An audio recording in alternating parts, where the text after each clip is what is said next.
돈의 진리. 사이토 히토리 지음. 머리말. 나는 사람들에게 많은 요청을 받는데 그 가운데 가장 자주 상담하는 주제는 역시 돈에 관해서이다. 일이나 가족에 관한 상담도 언뜻 생각하면 돈과는 직접 관련이 없어 보이는 내용이지만 알고 보면 돈의 성질이나 본질을 알면 해결할 수 있는 문제가 수두룩하다. 그래서 이 책에 돈에 쪼들리지 않는 방법과 부자가 되는 방법을 정리했다.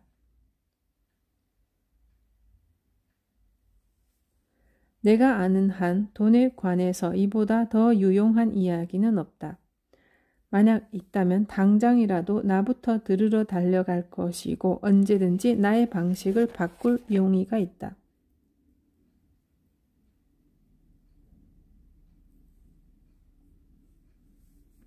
실제로 나는 이 책에 쓴 내용을 실천했기에 일본에서 누계 납세액을 가장 많이 내는 대부호가 되었으며 내 제자나 나의 가르침을 실천해서 성공한 사람도 전국의 곳곳에 많이 있다. 그러므로 우선은 이렇게 하라는 건가 하는 정도라도 좋으니 이 책에 쓰인 내용 가운데서 자신이 할 수 있는 방법을 하나씩 실천해 보길 바란다. 그렇게 첫 발을 내딘다면 당신 앞에는 반드시 행복한 부자가 되는 길이 열릴 것이다. 다만 먼저 한 가지 양해를 구하고 싶은 것이 있다. 이 책에는 신이라는 말이 자주 나오는데 이는 내가 신을 믿기 때문이다. 그렇다고 해서 종교가는 아니다. 또한 당신도 신을 믿으십시오 라고 말하는 것은 더욱 아니다. 신을 믿든 믿지 않든 결과는 같다. 사과를 손에서 놓으면 땅으로 떨어지듯이 불을 내 손에 거머쥐는 것도 법칙과 같다.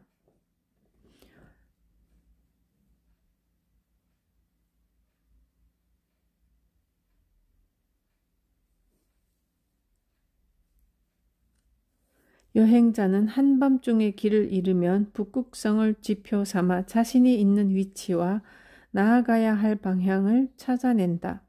진심으로 이 책이 당신에게 북극성이 되기를 바란다. 감사합니다. 사이토 히토리님.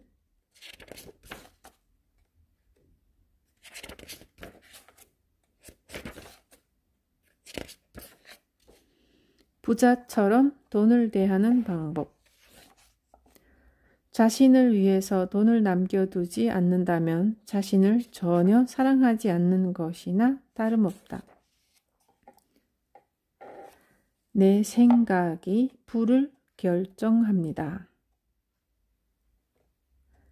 인간을 크게 두 부류로 구분해 특수한 재능을 가진 사람과 그렇지 않은 사람으로 나눌 수 있다. 여기서 말하는 재능이란 세계에서 1, 2위를 다툴 정도로 발이 빠르다거나 한 곡만 불러도 몇천만 원을 벌 만큼 노래를 잘하는 정도로 사람들이 인정하는 능력을 말한다. 특출난 재능을 갖고 있는 사람은 그 재능을 활용하면 부자가 될 수 있다. 평범한 사람들은 남다른 재능을 가진 사람을 보고 좋겠다, 행운이네 하고 생각할지도 모르지만 그건 부러워할 일이 아니다. 특출난 재능을 갖고 있는 사람은 과거, 즉 몇 세대에 걸쳐 그 재능을 갈고 닦아온 사람이라고 생각하자.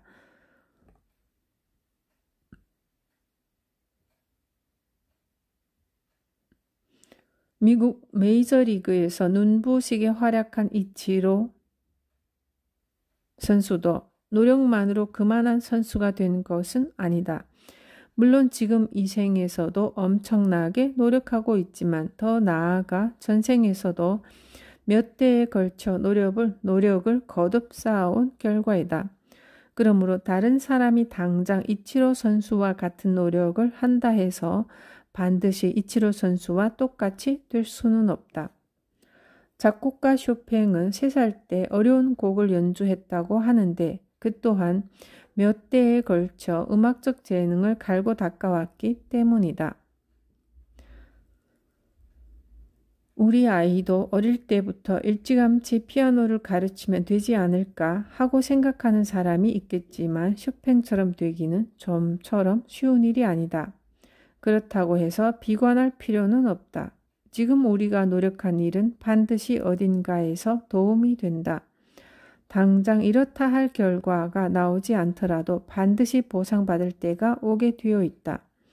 그러므로 공부든 운동이든 어떤 분야에서 아무리 노력해도 재능 있는 사람을 이기지 못한다고 포기할 게 아니라 현세에서 성과가 나오지 않더라도 내세에는 꽃이 필 테니까 하는 마음으로 즐겁게 하면 된다. 모든 일이 그렇듯이 괴로워하면서 마지못해서 하기보다는 즐거운 마음으로 계속해야 좋은 결과를 손에 넣을 수 있다. 그런 과정 속에서 불을 자연스레 끌어당기는 내공을 쌓을 수 있다.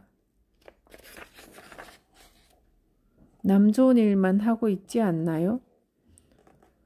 특출난 재능을 갖지 못한 사람은 어떻게 해야 부자가 될 수 있을까? 직장인이든 개인 사업을 하는 사람이든 일에서 벌어들이는 수입이 있다. 수입이 없는 사람은 우선 일을 해서 돈을 버는 것부터 시작하길 바란다. 전업주부라면 가정일을 도맡아 남편과 가족을 돌보고 있으므로 부부가 함께 수익을 벌어들인다고 생각할 수 있다. 부자가 되려면 그의 수입 가운데서 10분의 1만 자신에게 주면 된다. 이렇게 말하면 아니요, 저는 받은 급여를 전부 자신에게 주고 있는데요 라고 반문하는 사람이 있을 것이다. 그렇다면 그 돈이나 그만큼의 가치가 자신의 손 안에 남아 있어야 한다.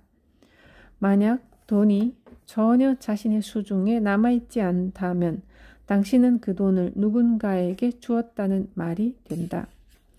집세로 집주인에게 주었거나 식비로 슈퍼마켓에 줬거나 또는 핸드백 값으로 명품 매장에 건넸을 것이다.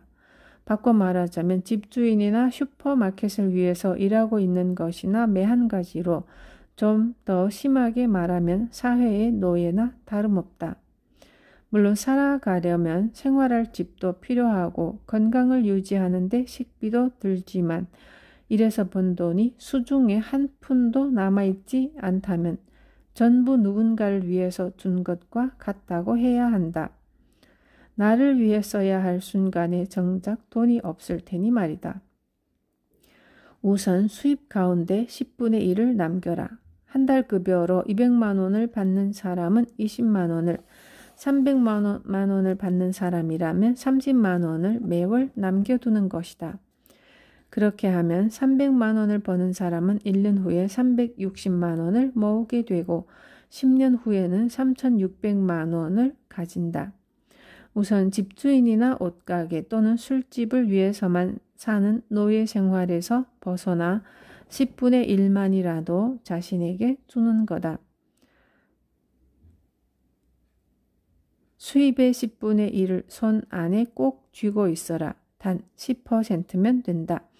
나머지는 다 써도 좋다. 90%를 저축하라는 말이 아니지 않은가? 자신이 번 돈이 전혀 남아있지 않은 까닭은 자신에게 한 푼도 주지 않았기 때문이다. 어른이나 아이나 할 것 없이 돈을 주면 좋아한다. 그렇게 좋아하는 돈을 옷가게와 술집에 다 줘버리다가는 자신에게 한 푼도 남지 않는다. 자신을 위해 남겨놓지 않는 것은 자신을 전혀 사랑하지 않는 행위다. 일단 수입의 10%를 남기는 일이야말로 돈에 쪼들리지 않는 그리고 부자가 되기 위한 첫걸음이다.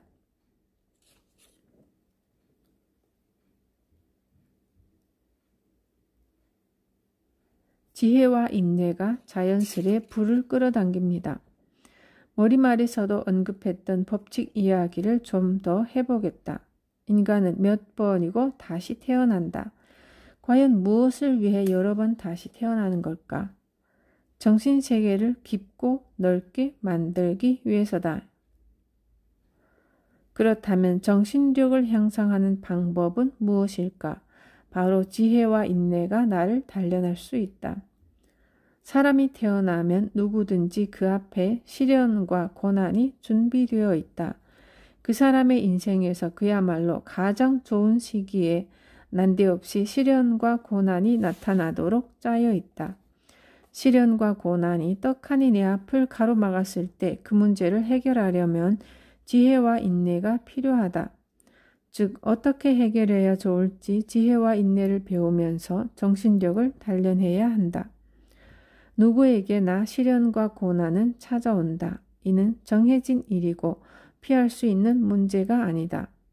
목숨이라는 한자를 한 획씩 살펴보면 사람은 한 번은 두드려 맞는다고 되어 있다.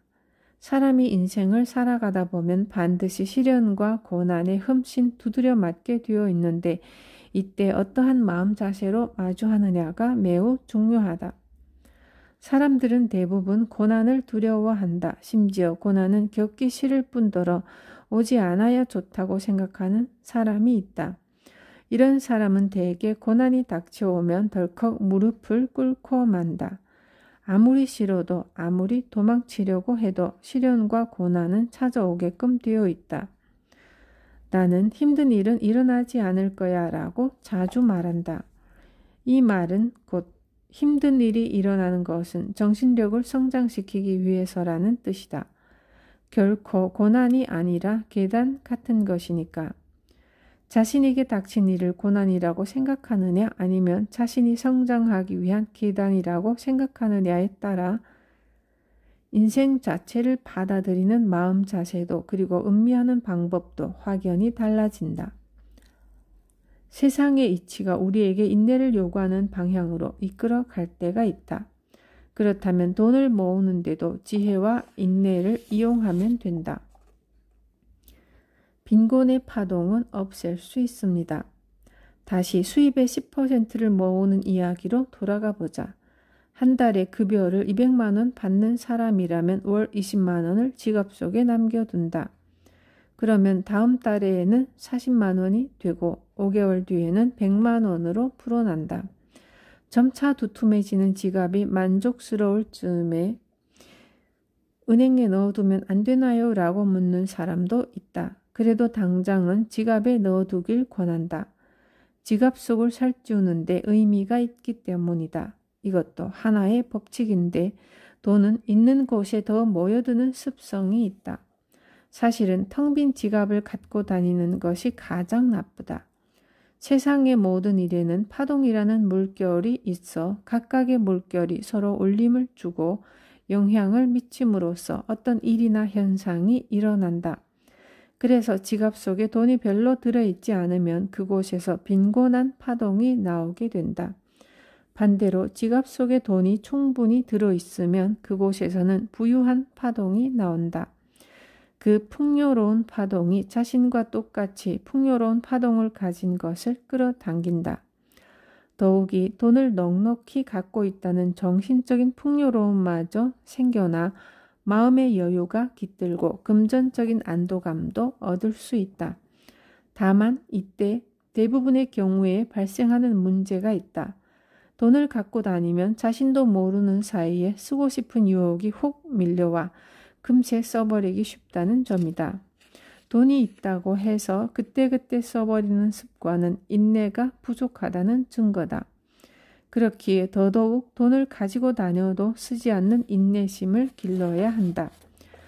사람의 욕심에는 끝이 없다. 이번에 급여가 오르면 저축을 해야겠다고 마음먹지만 막상 급여가 인상되고 나면 늘어난 금액만큼 욕심도 덩달아 커진다. 매월 수입 200만 원에서 20만 원을 모으고 있다면 급여가 300만 원으로 오르고 나서는 늘어난 액수인 100만 원과 월 저축액 20만 원을 더해 120만 원을 매월 저축할 수 있어야 한다. 하지만 실제로는 그 정도 액수를 저축하기란 어렵다. 수입이 늘어난 만큼 욕심도 커져 돈을 다른 데 사용하기 때문이다. 우선은 수입의 10%를 지갑에 남겨놓고 부유한 파동을 몸에 익히는 동시에 돈을 가지고 다니면서도 사용하지 않는 인내심을 길러보자.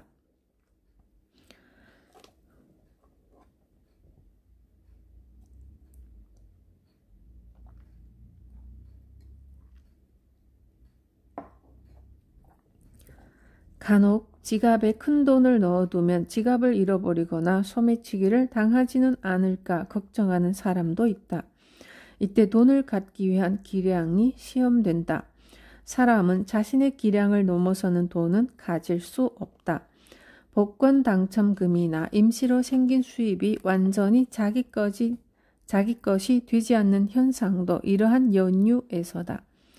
그러므로 우선 인내력을 기르면서 점차 큰 돈을 가질 수 있을 만큼의 기량도 함께 키워나가야 한다. 투자할 때 누구에게 달콤한 보상인지부터 보세요. 지갑의 크기에는 한계가 있다. 결국은 다 들어가지 않게 된다. 그럼 더는 들어가지 않으면 어떻게 하나요? 하는 질문이 나올 텐데 이때 필요한 것이 바로 지혜이다. 돈을 모으는 데는 인내가 필요하지만 이번에는 그 모은 돈을 축내지 않고 늘리기 위한 지혜가 절실히 필요하다. 물론 돈이 없으면 떨어뜨리지 않는다, 잃어버리지 않는다, 도둑맞지 않는다는 삼무 상태가 될 테니 떨어뜨리고 잃어버리고 도둑맞을 세 가지 걱정을 할 필요는 없지만 돈이 있으면 반드시 그 지혜를 시험당하는 상황이 온다. 우선 달콤한 이야기에 걸려들거나 속지 말아야 한다. 잊지 말아야 할 것은 돈이 있으면 꼭 그 돈을 노리는 사람이 나타난다. 애초에 그럴듯한 이야기에 말려들거나 속는 일 자체는 지혜가 없다는 증거이다. 고금리인데다 안전한 투자처가 있다며 누군가에게 투자를 권유받았다고 생각해보자. 하지만 그 정보가 사실이라면 당신보다 먼저 대형 은행이 투자했을 것이다. 하지만 실제로 은행이 투자하지 않은 것은 안전하고 유리한 투자처가 아니라고 판단했기 때문이다. 당신에게 들어온 달콤한 이야기는 대부분 상대에게 달콤한 이야기다. 상대에게 유리한 이야기이기에 특별히 당신에게 찾아온 것이다. 가문이설에 속지 말고 또한 상대에게 필요 이상으로 휘둘리지 않도록 주의해야 한다. 예를 들어 증권회사나 투자회사는 적극적으로 상품의 매매를 권한다. 매매가 이루어질 때마다 수수료가 발생하여 자신들에게는 돈벌이가 되기 때문이다. 따라서 지금이 팔 때입니다 라든가 매입할 절호의 찬스예요 하는 식으로 매수나 매매를 부추기는 말에 일일이 솔깃해하지 말고 스스로 팔 때와 살 때를 신중히 판단할 수 있는 지혜를 갖추자.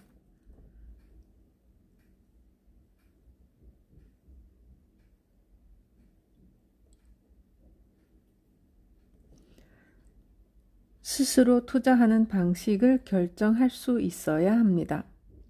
돈을 늘리는 것도 중요하지만 우선은 축내지 않는 것이 중요하다. 주식을 산다면 비상장 회사의 주식보다 상장 회사의 주식이 실적과 신용 면에서 더욱 믿을만하다. 상장 회사는 좀처럼 망하지 않는다. 그만큼 여러 기준과 까다로운 심사를 거쳐 상장한 것이며 많은 회사가 계속해서 거래하고 있는 데는 그만한 신용이 바탕에 있기 때문이다. 게다가 상장되어 있으면 주식시장이 열려있을 때는 항상 매매가 가능하다. 즉 필요할 때 언제라도 현금으로 바꿀 수 있다는 뜻이다. 하지만 비상장 회사의 주식이라면 상황이 다르다. 주식시장이든 환전이나 선물시장이든 자신이 투자한 돈을 잃지 않으려면 그에 관련한 지식이 있어야 한다. 그래서 경제나 국제정세를 비롯한 다양한 정보에 끊임없이 관심을 두고 많은 내용을 배우게 된다. 그렇게 우리는 투자를 통해 한층 더 배울 기회를 얻는 것이다. 만약 10,000원으로 산 주식 가치가 5,000원으로 떨어졌다고 해도 그 주식을 팔지 않는 한 손해는 보지 않는다.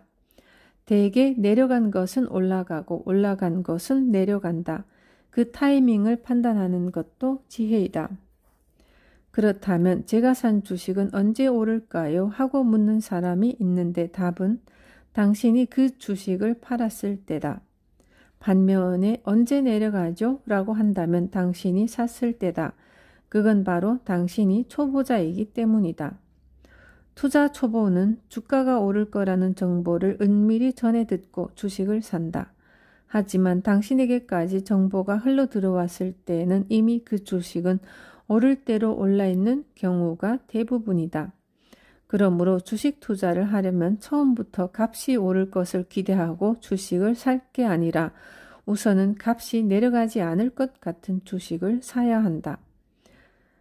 그렇게 하다 보면 여러 가지 정보를 입수하게 되고 점점 노하우가 생기면서 실력도 높아져 값이 오를 주식을 알아보는 안목도 생기게 된다.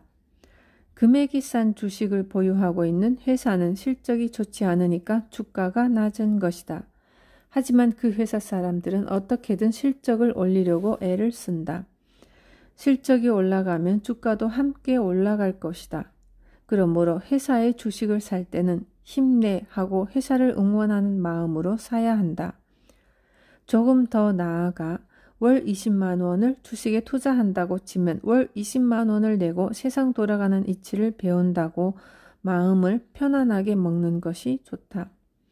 투자 신탁이나 투자 회사에 돈의 운용을 모두 맡기는 사람이 많은데 이 방법은 별로 권하고 싶지 않다. 회사의 운용을 모두 맡기면 자신만의 지혜를 익힐 수 없기 때문이다. 물론 신뢰할 수 있고 실적도 좋은 회사라면 맡겨도 괜찮을 것이지만 우선은 자신이 배우고 스스로 판단해서 노하우를 쌓는 것이 중요하다. 그리고 주식 이야기를 꺼낸 것은 어디까지나 지혜를 쌓기 위한 예일 뿐이다. 여러분에게 주식 거래를 권하는 것이 아니니 만일 당신이 주식을 하겠다면 그때는 반드시 자신의 책임하에 하길 바란다.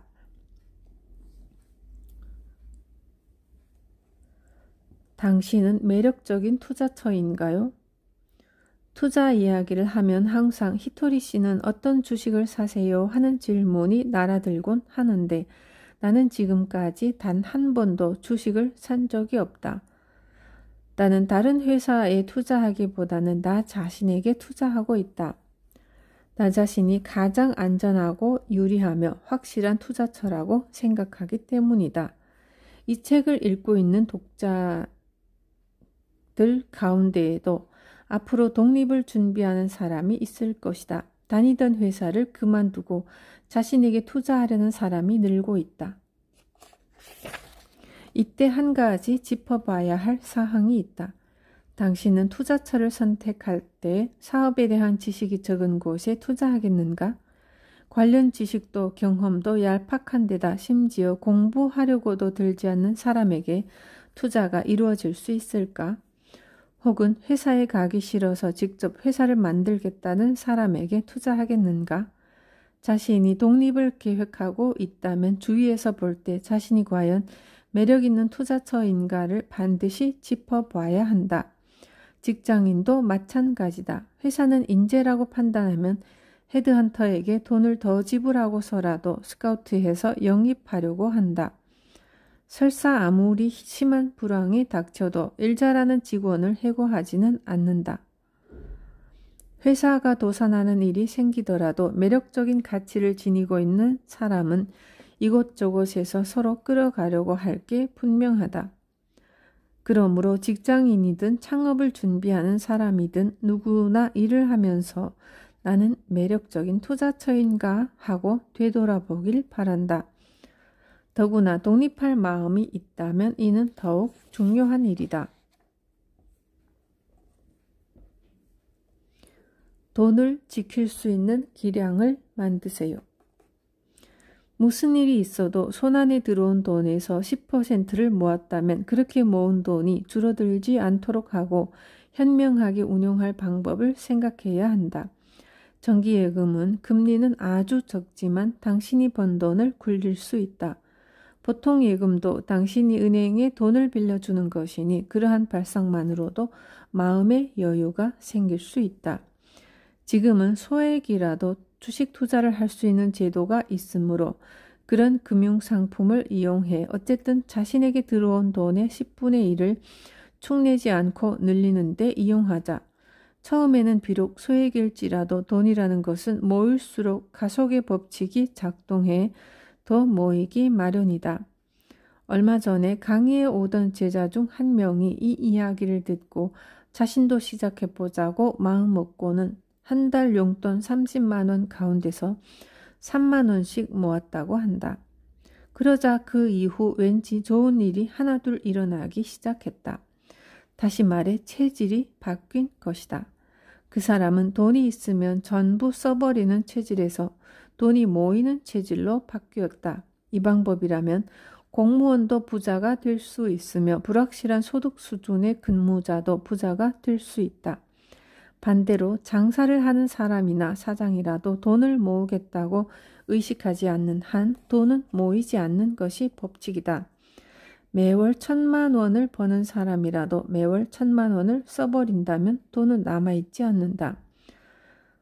돈을 많이 벌면 부자라고 생각하기 쉽지만 결코 그렇지 않다. 결국 부자가 되기 위해서는 돈을 제대로 모으는 기량이 필요하다. 고액 복권에 당첨된 사람 중에 부자가 된 사람이 적거나 혹은 거의 없는 이유는 기량이 없는 상태에서 큰 돈을 갖게 되었기 때문이다. 돈을 소유할 만한 기량도 없는데 돈이 들어오면 일시적인 부자는 될지 몰라도 결국은 그 돈을 계속 쥐고 있지 못한다. 돈을 제 아무리 많이 버는 사람도 돈을 갖기 위한 기량이 없으면 돈이 있어도 돈에 쪼들리는 결과를 초래한다. 그 기량이란 과연 무엇일까? 바로 내가 이 책에서 계속 언급했던 지혜와 인내이다. 부자가 되려면 돈을 버는 것도 중요하지만 돈을 지킬 수 있는 기량을 기르는 일도 중요하다. 기량은 어떻게 기를 수 있는 것일까? 무엇보다 먼저 돈이 있어도 절대 쓰지 않는 인내를 익히고 그 다음에는 그렇게 모인 돈을 축내지 않고 늘리는 지혜를 익히면 된다. 돈을 통해 지혜와 인내를 배우면 고단함이 줄어듭니다. 미리 돈에 관련한 지혜와 인내를 길러두면 시련과 고난이 줄어든다. 결국 우리는 지혜와 인내를 배우기 위해 이 세상에 태어났다.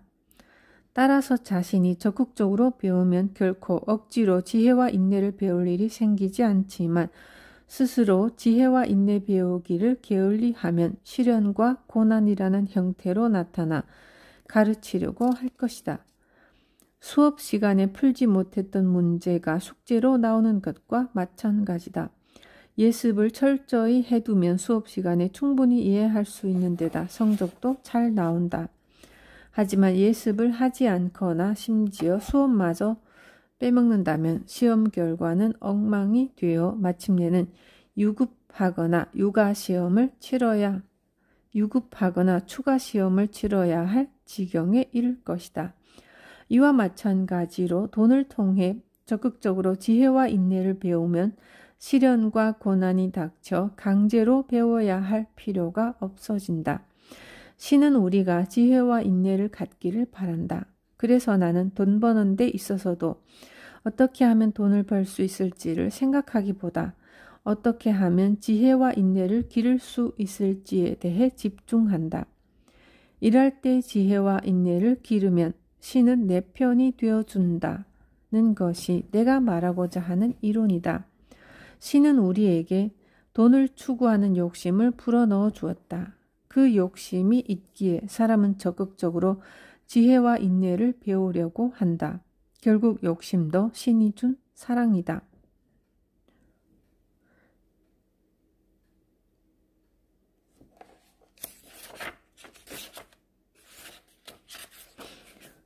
신이 내 편이 되어줄 수 있는 당연한 일을 하세요.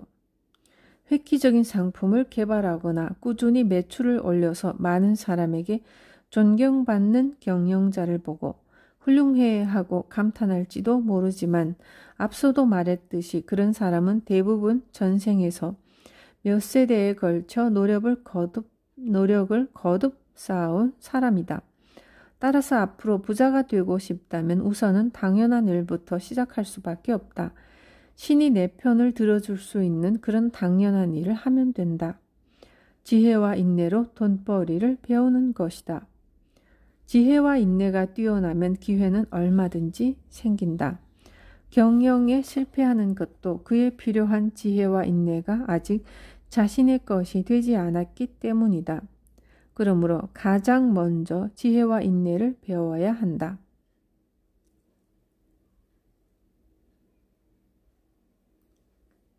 직장인에게는 직장인에게 필요한 지혜와 인내가 있고 경영자에게는 경영자에게 필요한 지혜와 인내가 있다. 우선은 그것을 배워라. 그러면 배워서 얻은 지혜와 인내에 따라서 얻을 수 있는 결과물도 달라질 것이다. 결국 실력에 걸맞은 만큼 들어오게 된다. 자문을 구하는 방법과 대상이 적합한지 살펴보세요. 지혜를 늘리는 방법은 여러 가지가 있다. 책을 읽는 것도 한 가지 방법이다. 책에는 선인들의 지혜가 무수히 담겨 있다. 사람이 일생에서 경험할 수 있는 일에는 한계가 있지만 책을 읽으면 다양한 사람의 경험을 얼마든지 그리고 어디서든지 공유할 수 있다. 또한 다른 사람의 조언을 구하는 것도 지혜이다. 단 의견을 물을 때는 누구에게 묻느냐가 중요하다. 생선에 관한 지식이 필요한데 채소 장수에게 물으러 가는 건 잘못된 방법이라는 것쯤은 누구나 잘 알고 있다. 만약 당신이 독립해서 회사를 차리고 싶다면 회사를 세워 문제없이 잘 운영하는 사람에게 물어봐야 한다. 자신과 같은 입장인 직장인 친구에게 묻거나 아내와 상의했다가 반대에 부딪혔다는 사람이 있는데 이는 상담할 상대를 잘못 고른 것이다. 문제를 해결하고자 답을 찾는다면 그 분야의 전문가에게 구해야 한다. 간혹 전문가에게 물어봤지만 가르쳐 주지 않았다거나 자신이 대답을 잘 이해하지 못했다고 하소연하는 사람이 있는데 이때는 대부분 묻는 사람에게 원인이 있다. 의견을 듣고자 하는 사람은 상대가 이야기를 술술 풀어놓고 싶게끔 적절한 질문을 던져야 하며 동시에 상대의 이야기를 잘 듣는 기술도 필요하다. 또 당연하다고 생각하는 것이 실은 꼭 그렇지 않은 경우도 있다. 경영 컨설턴트가 하는 말이 당연하다고 생각되겠지만 컨설턴트란 원래 상대가 당연하다고 믿게 하는데 능숙하다. 그 사람에게 꼭 사업에서 성공한 경험이 있다고는 볼 수 없다. 반대로 웃으면 성공할 거요 라고 하든가 감사하게 여기는 마음이 중요합니다 라는 말처럼 경영 컨설턴트가 이야기해 주지 않는 내용 중에도 성공에 다가갈 수 있는 비법은 수없이 많다. 경영 컨설턴트는 타인을 납득시키는 데는 노련하지만 그렇다고 해서 반드시 자신이 성공한 경험이나 노하우를 가진 것은 아니기 때문이다. 만약에 정말로 그런 노하우를 갖고 있다면 자신이 사업을 일으켜 성공했을 것이다. 모터보트 경주나 경마에서 순위를 예상해 그 정보를 판매하는 경우도 마찬가지다. 정말로 우승보트나 우승말을 맞힐 수 있다면 자신이 독차지하지 않겠는가? 예상 정보를 팔기보다 직접 사서 맞히는 편이 분명히 돈이 될 테니 말이다. 남에게 알려주기보다는 내가 직접 시도해서 돈을 버는 것이 훨씬 빠르고 확실하며 큰 돈을 번다. 그리고 정말로 알고 싶은 이야기는 역시 내 쪽에서 들으러 가야 하고 머리 숙여 물어야 하는 법이다. 상대가 먼저 제안해 오는 것은 상대에게 좋은 일인 게 틀림없다. 그런 간단한 이치를 아는 것도 지혜이다. 시는 지혜를 익혀라 라고 말한다. 그리고 정말로 지혜가 있는 사람은 자신에게 득이 되는 일만을 생각하지 않는다. 자신에게도 좋지만 상대에게도 좋은 일이야말로 정말로 좋은 일이다. 타인만 좋고 자신에게는 좋지 않은 일은 계속되지 않는다. 그리고 자신에게만 좋은 일을 생각한다면 그 사람은 남들에게 미움을 받을 뿐이다. 돈이 모이면 자신감도 늘어납니다. 저는 자신감이 너무 없어요 하고 고민을 털어놓는 사람에게 나는 자신감 없어도 자신 있는 듯한 표정으로 일하십시오 라고 조언하곤 한다. 자신 없는 얼굴로 일을 하면 상대를 불안하게 하기 때문이다. 자신이 없다는 마음이 겸허해서라면 괜찮다. 겸허한 사람은 자신이 없다고 여기기 때문에 오히려 더 배우려 하고 노력을 기울인다. 반면에 자신감이 넘치는 나머지 아무런 위기의식 없이 노력을 게을리하는 사람은 그 자리에서 더는 성장하지 못한다. 그러므로 겸허한 마음을 가지려 하거나 더욱 성장하고자 애쓰는 자세가 바람직하다. 자신감이 없기 때문에 공부한다는 사람도 있다. 그러나 공부만 파고들어 얻을 수 있는 건 지식뿐이다. 제 아무리 머리로 공부를 해도 진정한 자신감은 붙지 않는다. 용기를 내어 실제로 해보지 않으면 자신감은 솟아나지 않는다. 그래서 지식은 용기로 빛난다고 말하고 싶다. 아무리 훌륭한 지식이라도 용기를 갖고 행동으로 옮겼을 때 비로소 그 가치가 발휘되기 때문이다. 우리가 사는 이 지구라는 별은 행동의 별이다. 행동하지 않으면 아무 의미가 없다. 따라서 남에게 무언가를 가르칠 때 자신이 없어도 자신 있는 얼굴을 하고 있으면 된다. 그렇게 100명 정도에게 말하다 보면 자신감도 따라붙기 마련이다. 자신은 없지만 하고 쭈뼛거리면서 말하는 태도는 그 말을 듣는 상대에게도 신뢰일 뿐더러 영영 신뢰를 얻지 못한다. 그 다음은 경험이다. 수영에 관한 책을 많이 읽는다고 해서 헤엄을 잘 칠 수 있는 것은 아니지 않은가?